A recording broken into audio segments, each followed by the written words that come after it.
Қайырлы таң, қымбатты көрермендер, бағдарламамызды әрі қарай жалғастырамыз. Бүгін бағдарламамызда қонақта үздік класс жетекші 2024 республикалық байқауының жеңімпаздары. Ендеше таныс болыңыздар. Дінмұхамед Қонаев атындағы жалпы білім беретін орта мектеп гимназиясының директорын тәрбиесі жөніндегі орынбасары Мұраталиева Индира және үздік класс жетекші Мұхамбет Азиев Аркен және үздік класс жетекшінің үздік класстың оқушылары десек те болады, Жақсылық Мадияр мен Жәнібек Жұлдыз. Қош келдіңіздер. Көңіл-күйлеріңіз қалай? Қайырлы таң. Жалпы енді осы байқауда үздік класс жетекші номинациясын ұтып алған сізден сөз бастасақ, жалпы дайындық қалай болды? Бұл жарысқа қатысуға ұсыныс қайдан түсті? Қайырлы таң, қош көрдік. Біз қаламыздағы Дінмұхамед Қонаев атындағы мектеп гимназиясына келіп отырмыз. Мен Аркен Мұхамбет Азиұлы, 10-шы В класс жетекшісімін. Кеше өткен республикалық үздік класс жетекші байқауына классымен қатысып, жүлделі 3-ші орынды иелендім. Біздің класс әрбір оқушының жеке дамуына, білім мен тәрбиеге ерекше мән беретін орта. Менің мақсатым осы оқушыларымды қоғамда белсенді, саналы азаматтар етіп тәрбиелеу. Сонымен қатар әрбір оқушының ерекше қабілеті мен дарынын ашу менің басты міндеттерімнің бірі. Үздік класс жетекші байқауы республикалық деңгейде алғашқы рет ұйымдастырылып отыр. Қыркүйек айының 23-нен басталып 4-ші қазанға дейін жалғасты. Бірінші кезең, яғни қалалық кезеңіне қала мектептерінен 30-тан астам класс жетекшілер қатысқан болатын. Яғни бұл кезеңде портфолио қорғау, сонымен қатар классымызға жаңағы қауіпсіздік тақырыбында өткізген тәрбие сағатымызды талдап, іс тәжірибемізбен бөлістік. Нәтижесінде бас жүлдені жеңіп алып, осы облыстық кезеңге жолдама алған болатынбыз. Облыстық кезеңде бұл жерде біз педагогикалық авторлық идеяларымызды ұсындық. Сонымен қатар мына ата-аналар қауымдастығының аясында жүргізілген жұмыстарымызбен бөлістік. Осы конкурс қорытындысы бойынша бірінші орынды жеңіп алған болатынбыз. Сонымен қатар республикалық кезеңге жолдама алдық. Енді республикалық кезеңде осы ақтық додада 100-ден астам класс жетекшілер бақ сынады. Яғни бұл кезеңде біз өзіміздің авторлық жобамызды қорғадық. Сонымен қатар кейс сұрақтарға жауап бердік. Енді нәтижесі өздеріңіз көріп отырғандай.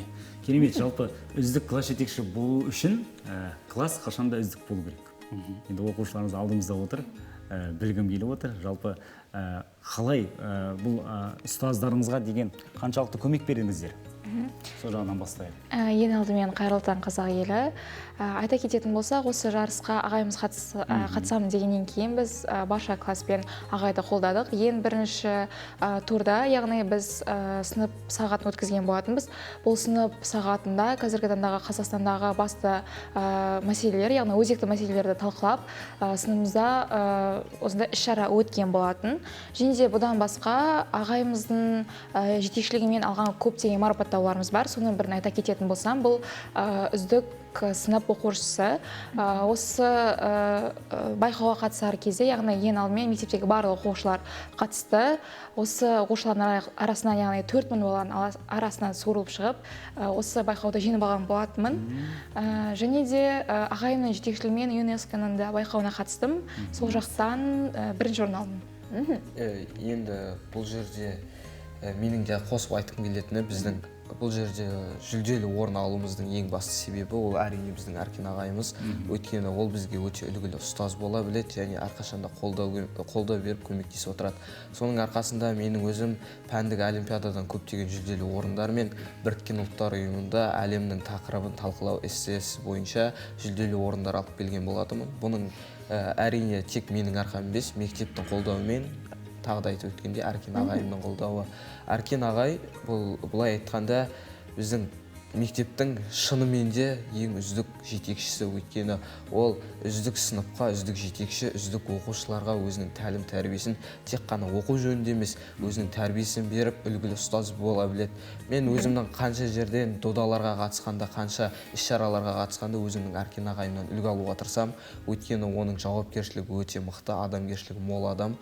Сондықтан да менің отбасымда екінші әкем болып кеткен кісі деп айта аламын. Бұл енді жаңа айтып өткен үздік класс жетекші байқауын қалай анықтады, соған тоқтала кетіңіз.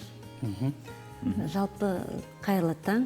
баршаңызға. Жалпы біздің мектепте жыл бойы жүйелі түрде үздік сынып жетекші мониторингі жүргізіледі. Жыл соңында қорытынды шығады. Осы қорытындының арқасында біздер Әркен ағайды ұсындық осы республикалық сынып жетекшілер байқауына. Және де республикалық байқаудың критериясында берілген барлық тапсырмалар, жұмыстары барлығы осы Әркен ағайдың еңбегінде көрініп тұр. Сондықтан да біздер ол жерден еш өкінбей қазіргі таңда қуанып отырмыз.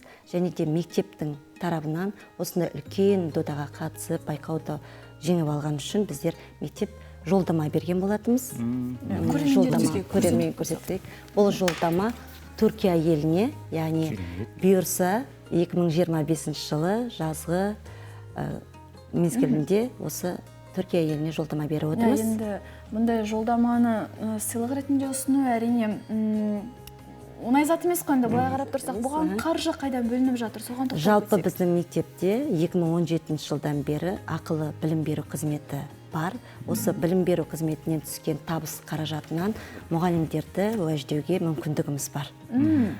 Жалпы бұл оған дейінде үлкен сертификаттар беріліп жүр. 100 мың көлемінде, 200 мың көлемінде барлық байқаулар бізде марапатталып келеді осы қаражат есебінен. Енді биылғы оқу жылында педагогикалық кеңесте қаралды 10 жолдама қарастырылып отыр. Алғашқы жолдама осы республика көлемінде деңгейде отқан үшін беріліп отыр.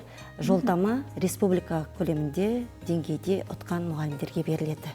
Керемет жолдама. Үлкен уәжде. Жолдама десек те болады. Жалпы бір класстың класс жетекші болуды үлкен жауапкершілікті іс. 30 баланың жауапкершілігін арқалау дегенмен бұл енді жолдама сізге үлкен мотивация деп ойлаймын. Расымен де ары қарай жұмысты жандандыруға ықпалын тигізеді деп ойлаймын. Мана Индира Серікова айтып өткендей, жалпы мектебімізде мемлекеттік стандарттан тыс қосымша ақылы үйірмелер жұмыс жасайды. Осы ақылы үйірмелерден түскен қаражатқа мектеп гимназия директоры Тажимишев Абзал Амантайұлы мына мұғалімдерді уәждеу мақсатында Анталияға жолдама берілетіндігі туралы оқу жылының басында айтқан болатын. Енді өздеріңіз көріп отырғандай, осы жолдаманың алғашқыларының бірі болып, мен жиынып алдым. 144 класс комплекті бар, 3824 оқушы, 144 класс дегеніміз 144 класс жетекші бар деген сөз. Соның алғашқы және үздігі осы біздің Әркен ағай. Енді Оқу жылын әдемі үздікпен басталып әдемі басталып жатыр, расымен де оқу жылы. Ал алдағы уақытта жоспарларыңыз қандай? Өзіңіздің? Енді Біз қазіргі таңда классымызбен бірге көптеген жобалармен жұмыс жасап жатырмыз. Мысалға атап айтар болсақ, осы республикалық үздік класс жетекші байқауында мен өзімнің авторлық жобамды ұсынған болатынмын. Бұл жоба онлайн құқық мектебі жобасы. Бұл жобамен мен 3 жылдан бері қолға алып жұмыстанудамын. Қазіргі заманда құқықтық сауаттылықтың төмен болуы құқық бұзушылықтардың жиілеуіне себеп болып отыр деп айтсам болады. Яғни осы мәселені шешу үшін классымызбен бірге құқық бұзушылық бағытында видео контенттер түсіріп, мектептің YouTube каналына сала бастадық. Кейін осы видео контенттер жаңағы қаралымы көбейіп, одан әрі жетілдіруді көздедік. Енді жобаның жалпы нәтижелеріне тоқталатын болсам, онлайн құқық мектебі жобасы қазіргі таңда мына сұранысқа ие деп айта аламын. Себебі аудан, облыс, республика көлемінде класс жетекшілер өздерінің тәрбие сағаттарында осы видео контенттерді көмекші құрал ретінде қолдануда. Әрине бұл біз үшін қуантарлық жағдай. Сонымен қатар осы жобаның басты жетістігі облыс деңгейінде бағалануы. Яғни онлайн құқық мектебі жобасының жұмыстарының жүргізгеніміз үшін жалпы кәмелет жасқа толмағандар арасында құқық бұзушылықтың алдын алу жөніндегі құқықтық кеңестің төрағасының алғыс хатымен марапатталдық. Әрине құқықтық кеңестің жұмысына, оның ішінде онлайн құқық мектебі жобасының жұмыстары жалпы өзінің көмегін тигізгені үлкен мақтанышпен айта аламыз. Енді біз алдағы уақытта да жұмысымызды жалғастырамыз. Осы бағытта қазірдің өзінде көптеген жобаларымыз бар. Енді оның уақыт еншісінде алдағы уақытта жалпы бұл жобалармен бөлісетін боламыз сіздермен. ұстаздың сөзін жалғап кетсең, иә? Ұстаздың сөзін жалғап кетсең, бұл жерде бізде жоспардағы жобалар өте көп. Оның ішінде біздің ең ауқымды жобаларымыздың бірі, яғни оқушылардың арасында ең ауқымды жобаларымыздың бірі, ол біздің сыныбымызды әлеуметтік желілерде түрлі түрде таныту, яғни класстағы қалай оқу қалай жүреді, тәрбиесі қалай жүреді, класстағы бір-біріне деген ынтымақтастық қандай, соның бәрін әлеуметтік желіде біз әлеуметтік желіге түрлі бейнелер, фотолар салып, өз-өзімізге жариялап отырамыз. Соның арқасында біз қазіргі таңда тек мектептің ішінде емес, ауқымды түрде танымал бола бастадық. Соңғы рет қалалық жарысқа барған кезде біз Аркен ағайымызды қолдап барған болатынбыз, жанкүйер болып өз ағайымызға. Сол кезде болған, яғни мекемеде бізді көптеген оқушылар танып жатты. Сендер әлеуметтік желіде, яғни TikTok желісіндегі 10-шы сынып оқушылары емессіңдер ме деп. Сондықтан да бұл тек қана бастамасы деп айта аламын. Өйткені бізде алда әртүрлі ауқымды жобалар күтіп отыр. Енді мұндай ауқымды жобалардың бір басын бастап келе жатқан дарынды оқушылар мен ұстаздардың бары әрине бізді қуантады. Бұған қолдау білдіріп отырған мектеп әкімшілігінің де бары әлбетте енді шынымен де өте қуанышты. Өзіңізге бір тоқтала кетсек, бұндай ауқымды жобаларды идеяларын бірден қолдап кетесіз бе, әлде қандай да бір мезгілде қарастырыла ма критериялар бойынша?